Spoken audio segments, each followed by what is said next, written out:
There's a nice one. Oh, it crushed that Magdraft right on that grass line. I mean, when they eat this thing, you know it. I mean, it sends a shockwave all the way up that rod. 7.5 foot destroyer, Valdivia. Oh yeah, load them right in the boat. Awesome, awesome combination. Crushed it, really cool. And they get hooked there a lot too with the 6-inch Magdraft. That treble hook hangs on that magnet of the belly of this bait. And a lot of times it'll hook them just right behind the bottom jaw. And that's a really good place to hook them. If you're not hooking them up here, you know, with the jig-headed spark shad, the second best place to hook them is right here behind that bottom jaw. You know, whenever I've got this 6-inch Magdraft in my hand, I always want to target the most obvious points in the lake. Obvious points with the most obvious structure, cover, whatever it might be. This is a lay down here, nice slow tapering point, the wind's whipping around it. It's a real high percentage area. And I know that there are other fishermen on this lake and they may come through here with a spinnerbait or crankbait or jig or something like that, but I know a lot of guys don't throw bigger swim baits on real obvious cover just like this. I'm just gonna cast there at the end of that lay down and just slow swim it out of there. It's a nice shade pocket. It's a real nice high percentage area.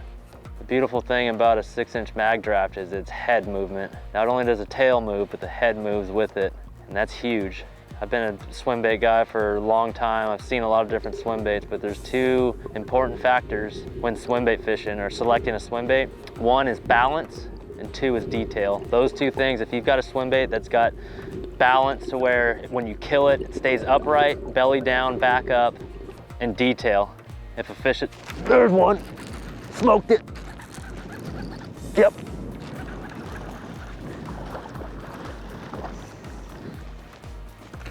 Any predatory fish, the Magdraft, again, with that head movement, it's super balanced. It's got the magnet in the belly, so when you kill it, it kind of stays belly down, back up, and detail. A lot of times when swim bait fishing, these toothy guys, largemouth, smallmouth, they'll follow a swim bait because they don't see a lot of big forage like that. So they follow it, they see the realistic fins, the eyeballs, and the balance, and they commit. When that fish bites, you set the hook and you fight him back to the boat. The treble hook separates from the body and it's just a harness that holds the two.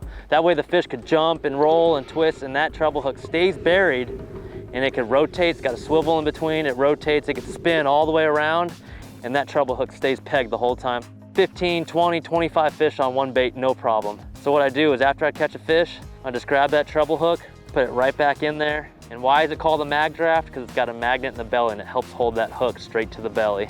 You know, the thing that sets a Magdraft apart from the rest of them is it's got these pectoral fins on the side that help it keel up. So when I'm, giving that nice, slow swim bait retrieve and that treble hook's along the bottom there, those pectoral fins help raise the bait up, in and around that cover. I could control that bait and I could fish it in the middle of the water column around that cover, much like a real light spinner bait or something like that, Some of the other swim baits with top hooks and lead in the belly, you can't control it as much because when you kill it, the lead will want to, bring it down into the cover and bogging it down into the cover. If I feel grass or a rock, I'll just give it a nice little pop. And if I'm not hung up, I'm in business.